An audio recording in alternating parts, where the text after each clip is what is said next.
Hello student, मैं मोइनुद्दीन एक बार PMS online class में फिर से आपका स्वागत करता हूं। आज हम एक्सरसाइज नंबर 3 की जो मिसेलेनियस एक्सरसाइज है वो करेंगे, यानी विविधमाला करेंगे। ये एक्स्ट्रा क्वेश्चन है वो करेंगे। तो देखते हैं क्वेश्चन नंबर जो फर्स्ट है वो आपके यहाँ पे ए मैट्रिक्स है तो ए स्क्वायर निकालना है। तो ए स्क्वायर निकालने में तो आपको कोई तकलीफ नहीं आएगी। यहाँ पे ए स्क्वायर को ए से मल्टीप्लाई करेंगे तो ये आपके ए इंटू ए की वैल्यू रखी। फिर first row first row second column को मल्टीप्लाई करेंगे। फिर सेकंड रो सेकंड कॉलम को मल्टीप्लाई करके यहाँ रखेंगे और ये वैल्यू निकल आएगी। तो ए स्क्वायर में तो कोई तकलीफ नहीं है, आपको सीधा सब कर लेंगे। अब हम यहाँ पे आपको दूसरा क्वेश्चन है, ए की वैल्यू दे रखी है और यहाँ पे आपसे पूछा है ए माइनस 2i और फिर इसको मल्टीप्लाई करना है ए माइनस 3i से। तो ए की वैल्यू यहाँ पे रखेंगे ये वाली, और फिर यहाँ ए की वैल्यू रखने के बाद में 2 इंटू आई, जितनी ऑर्डर ये 2 इंटू 2 अगर ऑर्डर ए का है तो आई का भी हम 2 इंटू 2 ऑर्डर का आई लेंगे। फिर इनको ये 2 से पूरे अवयव को मल्टीप्लाई करेंगे। तो देखते हैं, ये आपका ए मैट्रिक्स है, ये ए माइनस 2i निकालते हैं, ए की वैल्यू रखी और यहाँ पे मैंने आई की वैल्यू रखी और 2, ये 2 से इन सभी अवयवों को मल्टीप्लाई करेंगे तो ये 2 0 2 0 आ गया। फिर हम इसमें से ये माइनस करेंगे तो 4 माइनस 2 और 2 माइनस 0 माइनस 1 माइनस 0 और 1 माइनस 2, तो 1 माइनस 2। इस प्रकार से आपने ए माइनस 2 निकाला। अब ए माइनस 3 निकालेंगे, ए की वैल्यू रखी और यहाँ आई की वैल्यू रखी, उसके सभी आई के सभी एलिमेंट को 3 से मल्टीप्लाई किया तो ये 3 3 आ गया। अब यहाँ से वापस से 4 माइनस 3, 2 माइनस 0, 1 माइनस 0 और 1 माइनस 3, इस प्रकार से हमने माइनस किया तो आपके पास ये रिजल्ट आया। अब आपको जो निकालना था, आपको ए माइनस 2i इंटू ए माइनस 3i निकालना था। यहाँ से ए माइनस ऊपर निकाला था, ए माइनस 2i की वैल्यू रखी, यहाँ से आपने ए माइनस 3i की वैल्यू रखी और इनको मल्टीप्लाई कर लेंगे। First column 2 into 2, 2 into minus 2, 2 into 2, 2 into minus 1, ये 2 इंटू 2 और 2 इंटू माइनस 2, ये 2 इंटू 2 और 2 इंटू माइनस 2। इस प्रकार से first row second column complete हो जाएगा। फिर इसी प्रकार से second row first column 1 minus 1 1 minus 1 1 minus 1 minus 1 minus 1 minus 1। फिर इसी को इससे मल्टीप्लाई करेंगे तो minus 1 2 minus 1 2 minus 1 minus 2 minus 1 minus 2। तो ये आपके कैलकुलेशन होने के बाद में आपके 0 आ जाएगा। तो ये क्वेश्चन कंप्लीट हुआ। अब क्वेश्चन नंबर 3 पे आ रहे हैं। 3 में आपके ए मैट्रिक्स दे रखा है, एक बी मैट्रिक्स दे रखा है, आपको ए भी निकालना है। बहुत ही आसान। ए का जो ऑर्डर है वो 2 रो और 2 कॉलम है तो 2 इंटू 2 का है, और बी का जो ऑर्डर है वो 2 रो और 1 कॉलम है तो 2 इंटू 1, यहाँ 2 है यहाँ 2 है तो जो मल्टीप्लाई होके ए बी बनेगा वो ये 2 और ये 1, 2 इंटू 1 का बनेगा। तो अब देखते हैं, ये ए है ये बी है। हमने ए की वैल्यू रखी, बी की वैल्यू रखी, first row first column 1 into 5 और 2 इंटू माइनस 2 ये, और फिर second row first column 3 into 5 4 into minus 1। इस प्रकार से आपका रिजल्ट मिलेगा 5 माइनस 2 और माइनस 15 माइनस 4। तो ये मिलके आपके यहाँ पे माइनस ये हो जाएगा आपका 3, यानी कितना 1 2 2 इंटू 1 ऑर्डर का मैट्रिक्स।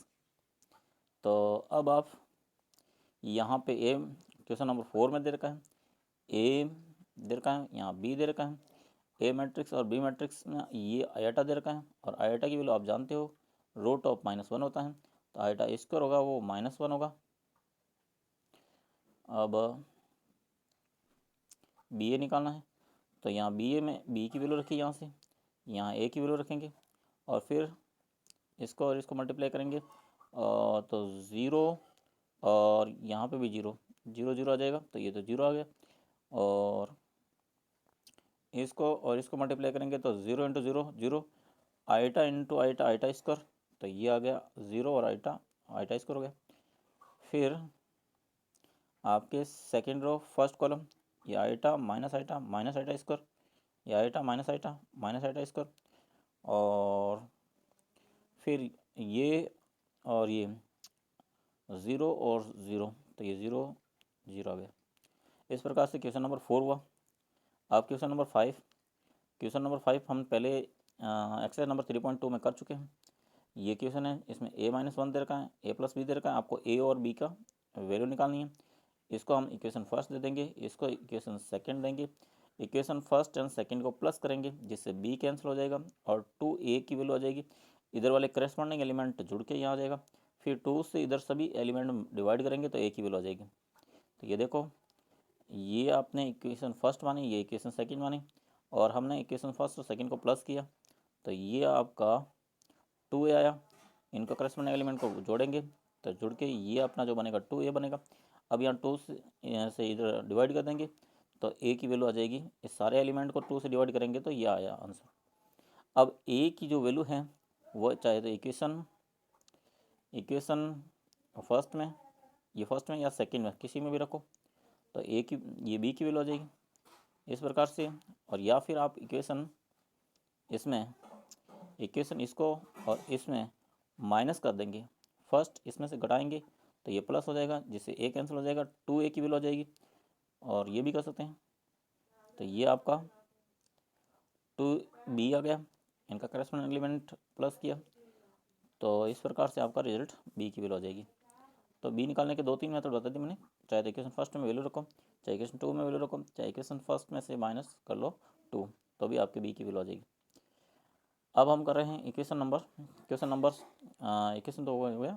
अब क्वेश्चन नंबर 6 कर रहे हैं। क्वेश्चन नंबर 6 में 2 मैट्रिक्स दे रखे हैं आपको, एक ये मैट्रिक्स दे रखा है और ये मैट्रिक्स, दोनों के बीच में इक्वल है। जब इक्वल हो तो करस्पॉन्डिंग एलिमेंट होते हैं वो इक्वल होते हैं। और आपसे पूछा क्या है, एक्स और वाई की वैल्यू पूछी है। तो यहाँ पे आप देख रहे हो एक्स प्लस 2 किसके इक्वल होगा, -2 के। एक्स प्लस 2 है वो -2 के इक्वल है, तो ये 2 को इधर भगा दिया तो एक्स हो गया -2, तो एक्स की वैल्यू तो आ गई -4। अब एक्स की वैल्यू तो अपने पास में आ चुकी है -4। अब वाई किस में है, यहाँ वाई है और ये रहा 5, तो माइनस के वाई और माइनस के एक्स इक्वल टू आ गया 5। या -4 है वो हम यहाँ पे रखेंगे, तो वाई माइनस माइनस के 4, जब यहाँ रखेंगे तो ये -1 प्लस हो जाएगा और इक्वल टू 5। इसको 4 को उधर ट्रांसफर कर देंगे तो -y इक्वल टू 5 -4, अर्थात -y इक्वल टू 1, तो y की वैल्यू आ गई आपके -1। तो इस प्रकार से आपने क्वेश्चन नंबर 6 कंप्लीट किया। नेक्स्ट देखते हैं क्वेश्चन नंबर 7 में आपसे पूछा गया है। क्वेश्चन नंबर 7 वो ए कोई भी मैट्रिक्स है जो आपके 3x4 का दे रखा है। वो इस प्रकार है कि आपके AT यानी AT और B ये भी पॉसिबल है और आपके ABT भी पॉसिबल है, ये दोनों पॉसिबल है, परिभाषित है। तो आपको B का ऑर्डर बताना है कि B किस ऑर्डर का है वो बताना, ठीक है। तो सबसे पहले तो आप यहाँ पे इसको देखते हैं, ये पॉसिबल है। इसका मतलब ये पॉसिबल तभी होगा जब ये A के ऑर्डर तो 3x4 है, तो BT यानी इसमें अगर कॉलम 4 है तो BT में कॉलम यानी रो होना चाहिए वो 4 होना चाहिए। अब इसके जो इष्टतम है उसकी चर्चा करेंगे। अब आ जाते हैं कि यहाँ से BT में जो रो तो फिक्स हो गए 4 है, अब ये भी पॉसिबल है। तो AT, अब देखो यहाँ A के जो ऑर्डर है वो 3x4 है, तो AT में का ऑर्डर होगा ये 4x3 का होगा, तो इसका ऑर्डर तो 4x3 है। अब B ये B में तभी मल्टीप्लाई हो सकता है जब B में ये 3 है, तो यहाँ पे भी 3 हो। ये अभी कॉलम फिक्स नहीं है, मगर अब B का भी हमें पता चल गया कि B में जो है 3 रो है मगर कॉलम अभी हमारे पास में है पता नहीं है। और बी टी में रोज़ पता है मगर कॉलम अभी पता नहीं है। तो आप अभी यहाँ पे देख सकते हैं कि ए में अगर रो 3 है तो 80 में कॉलम आपके 3 हो जाएंगे, और अगर ए में ये कॉलम 4 है तो इसमें रो ये हो जाएंगे। तो इसका मतलब यहाँ 3 है, इसका मतलब ये हो जाएगा 3 यहाँ पे, और ये 4 है तो यहाँ हो जाएगा 4। तो आपको बी का पूछा गया तो बी आपके 3 इंटू 4 का हो जाएगा। अब देखिए ये क्वेश्चन आपसे पूछा था बी का ऑर्डर, तो बी का ऑर्डर आपके 3 इंटू 4 है। क्वेश्चन नंबर 8, क्वेश्चन नंबर 8 में आपको एक मैट्रिक्स दे रखा है और अगर ये सममित हो तो x का मान निकालो। कोई भी मैट्रिक्स सिमेट्रिक यानी सममित तभी हो जाता है जब a अपने AT के इक्वल हो, यानी अपने ट्रांसपोज के इक्वल हो। यहाँ पे a की वैल्यू रख दीजिए -2 -1 एंड 1 और -1 और 7 4 1 माइनस का x और माइनस के 3, ये हमने a की वैल्यू निकाली। अब ये मान रखा।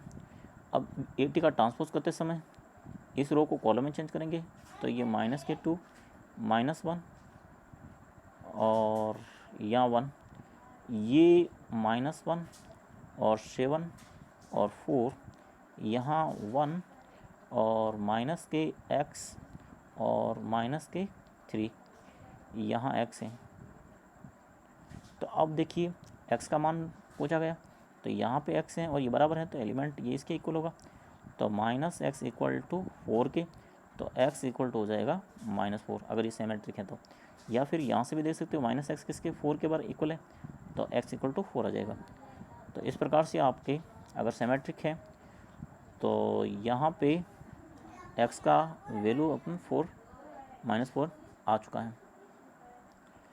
अब देखिए क्वेश्चन नंबर 9, क्वेश्चन नंबर 9 में आपसे कहा गया है कि अगर एक कोई मैट्रिक्स है वो 3 इंटू 3 का है और अवयव b है, ये जो 3 इंटू 3 क्रम को का अवयव b यानी कोई b मैट्रिक्स है जिसमें अवयव b i j है मगर इसका ऑर्डर है वो 3 इंटू 3 का है। और अवयव किस प्रकार से होंगे कि b i j होगा वो i इंटू जे के हैं। इसका मतलब हम कोई भी मैट्रिक्स अगर यहाँ ले रहे हैं 3 इंटू 3 का तो इसमें इस प्रकार मानेंगे B11 B12 B13, यहाँ आएगा B21 B22 B23, यहाँ आएगा B31 B32 B33 आएगा। तो अब हमें इन एलिमेंट की वैल्यू निकालनी है। वो कैसे निकालें, बहुत आसान है।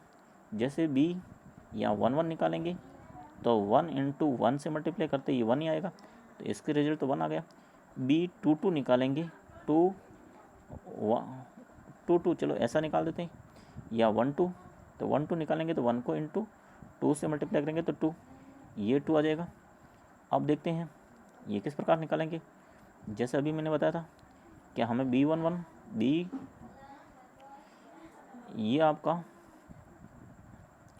B11 1 को मल्टीप्लाई कर दिया, B12 1 2 को मल्टीप्लाई कर दिया, B13 को 1 3 को मल्टीप्लाई कर दिया, B21 2 1 को मल्टीप्लाई करके 2, B22 2 को 2 से मल्टीप्लाई करेंगे 4, और B23 ये 6 आ जाएगा, B31 ये 3 आ जाएगा, B32 ये 6 आ जाएगा और B33 ये 9 आ जाएगा।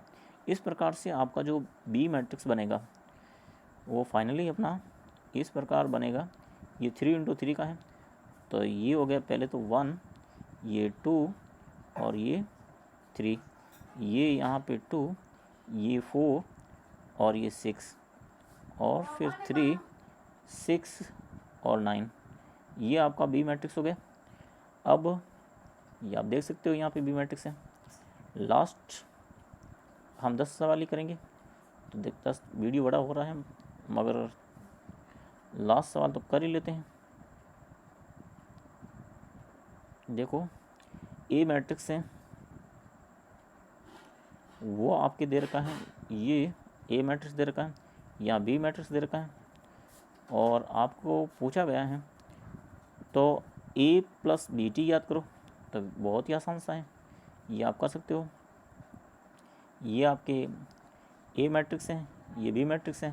पहले बी टी निकालना पड़ेगा। बी टी निकालते समय इस रो को यहाँ कॉलम में, इस रो को यहाँ कॉलम में, इस रो को यहाँ कॉलम में चेंज करेंगे, तो इस प्रकार से आपकी बी टी आ जाएगा।